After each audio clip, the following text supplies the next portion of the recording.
Muy buenos días, nos estamos grabando aquí día viernes 18 de septiembre de 2020. Estamos con los estudiantes de sexto de básica en la clase número 13 de inglés.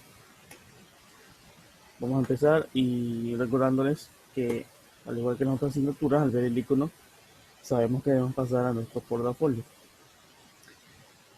La clase número 13 da inicio a la tercera unidad de inglés. Sí, por favor, ponerle ahí antes de pasar, tercera unidad.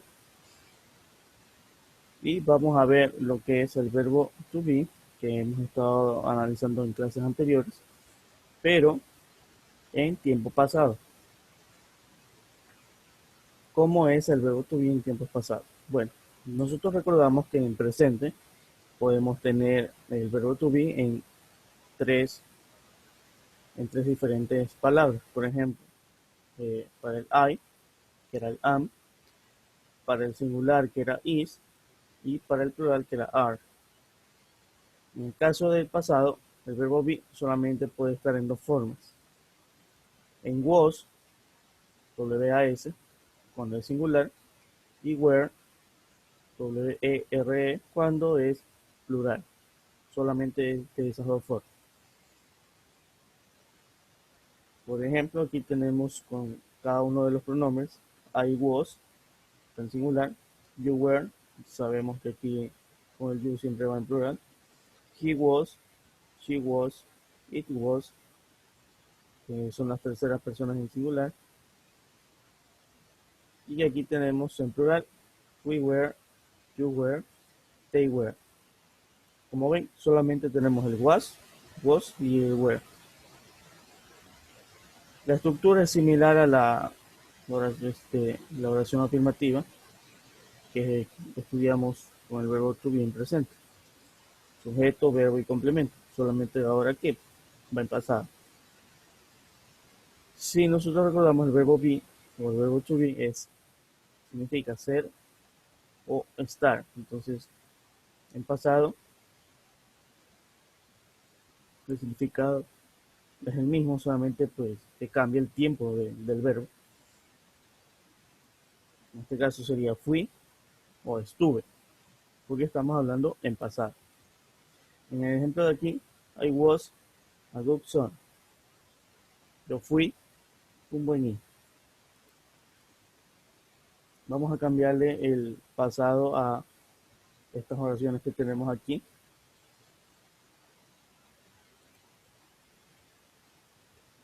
Por ejemplo, plaza.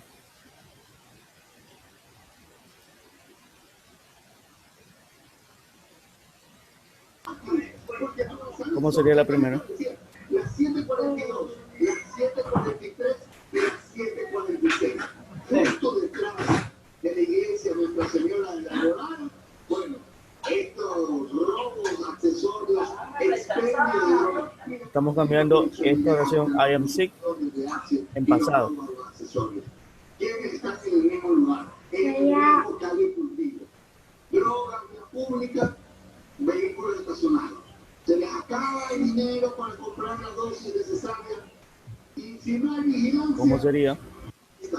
Tomadas las ciertas horas de recreación, 7:42, 7:43 y 7:46, ¿no? Así fue. Vale. Desde octubre del año pasado han solicitado... Sería I was sick. Recuerden que estamos cambiando el verbo be por verbo to be. Y así vamos cambiando todas estas oraciones. Bien, aquí tenemos las 4 oraciones, tenemos aquí otras 4 más para seguir cambiándoles el tiempo. Bien, aquí tenemos entonces las oraciones completas ya. Seguimos. Ahora vamos a hablar del presente simple, pero ya no del verbo be, sino de otros verbos. Nosotros hemos visto ya el presente y el pasado del verbo be. El pasado lo acabamos de ver, que era was y were. Ahora vamos a ver el presente simple, pero de otros verbos aparte del verbo be. El verbo be es un verbo muy básico, muy esencial. Aquí tenemos una comparación Y arriba nos dice que, excepto por el verbo be, nosotros podemos hacer el presente simple con la forma de infinitivo del verbo. ¿Qué es la forma de infinitivo? La forma de infinitivo es la forma base, la forma sin conjugar, digamos así. Por ejemplo, en español, un verbo, correr, no está conjugado. ¿Cómo sabemos en español que es un verbo? Porque termina en ar, ir. Correr es un verbo que no está conjugado. ¿Cómo está conjugado? Yo diría en español, yo corro, tú corres, él corre, y así, ¿verdad? Con cada uno de los pronombres. Pero el verbo infinitivo, el verbo sin modificar, o el verbo base, es correr. En el caso de los verbos en inglés, el verbo base es el verbo que no está conjugado. Aquí en este cuadrito tenemos, por ejemplo, la conjugación del verbo to be para cada uno de los pronombres. Observen cómo cambia. En otros verbos, dependiendo también, tenemos que el verbo infinitivo va igual en todas las personas, excepto en la tercera persona donde se agrega una pequeña letra, que en este caso es la S. De ahí el resto, observen cómo utiliza la misma forma. ¿Y cómo sabemos cuándo debemos hacer esto? Pues tenemos una serie de reglas aquí para el presente simple y las terceras personas del singular, que son he, she e it. Tenemos la primera regla que nos dice que si el verbo es regular, que por ahora vamos a trabajar con verbos regulares, si el verbo es regular, solamente agregamos la letra S al final. Por ejemplo, el verbo play, que es el verbo infinitivo, si yo lo conjugase para he, para she y para it, debo agregarle al verbo play, la letra S al final. Solamente cuando van estas terceras personas en singular. He, she, it. Por el resto va el verbo en su forma base. El verbo live se le agrega la letra S cuando lo conjuguemos para he, she, it. Otra regla nos dice que si el verbo termina en S, en SH, en CH, en X, en Z o en O, nosotros nos añadimos la terminación ES. Repito, si termina el verbo en S, en SH, en CH, en X, en Z o en O, al final añadimos las letras ES. Tenemos aquí dos ejemplos. El verbo miss, conjugado para las terceras personas, he, she, it, se le agrega la letra ES. El verbo but, por conjugado para las terceras personas, se le agrega la letra ES. Recuerden que esto de agregar S o S solamente es para las terceras personas. Para las otras personas, así sea el plural, el verbo no se modifica, va igual. Otra regla tenemos aquí, si el verbo termina en la consonante y esta va precedida o antes de la Y hay una vocal, la regla general es agregarle S directamente. Como por ejemplo, tenemos el verbo stay, termina en Y, antes de la Y hay una vocal, la regla dice que simplemente se le agrega la S. Acá, joy, termina en Y, antes no hay una vocal, para las terceras personas se agrega S. Parecida a la primera regla, solo que acá no importa si hay una vocal o hay una consonante. Y aquí nos está diciendo que cuando termine en Y, en cambio acá no. Y finalmente tenemos otra regla que nos dice que si el verbo termina en Y, al igual que el anterior, pero en este caso, antes de la Y hay una consonante, cambiamos la Y, la quitamos y le agregamos la terminación IES, 3 letras. Por ejemplo, tenemos aquí el verbo try, termina en Y, antes de la Y hay una consonante.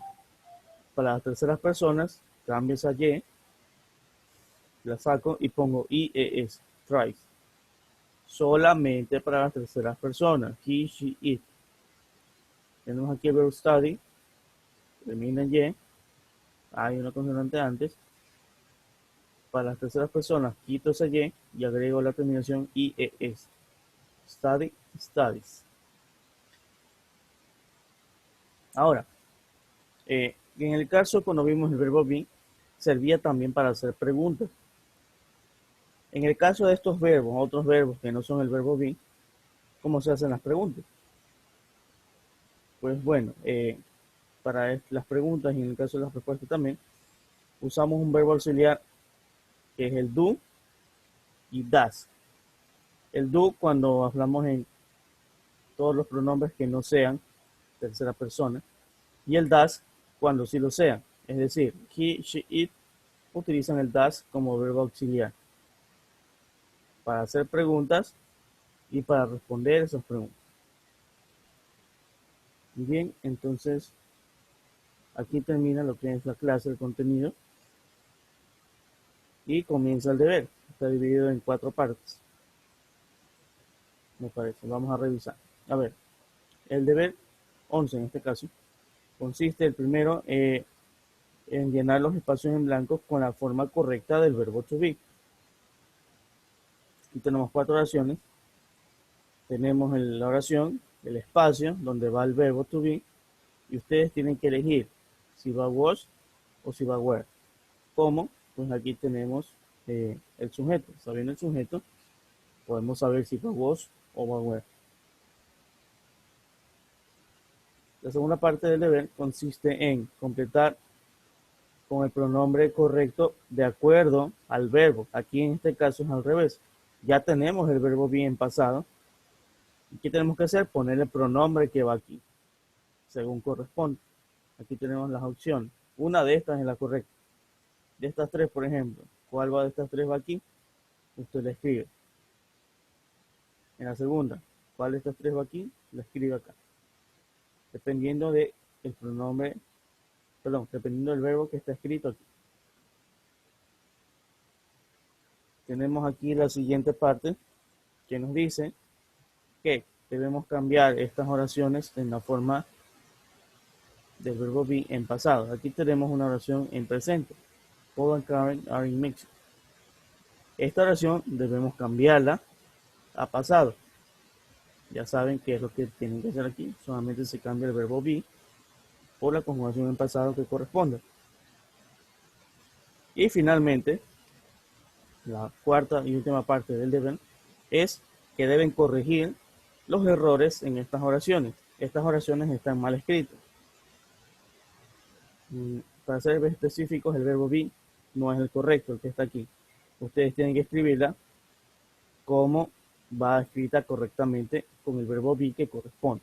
Por ejemplo, aquí dice, the fields were boring. Lo que está mal aquí no es el artículo, no es el sustantivo, no es el complemento, sino el verbo. El verbo es el que está incorrecto. Tienen que escribirlo aquí o abajo, dependiendo de cómo hagan en su portafolio, la forma correcta de escribir la oración con el verbo be que corresponde. Y eso ha sido todo. Sí. Entonces aquí termina el deber. Recuerden que este deber no tienen que enviarlo por medios digitales, tienen que hacerlo y archivarlo en su portafolio para su revisión posterior. Entonces, con esto hemos terminado lo que es la clase número 13 de inglés. Recuerden que es la primera clase de la unidad 3 y nos despedimos entonces hasta una nueva ocasión con un nuevo tema de la asignatura.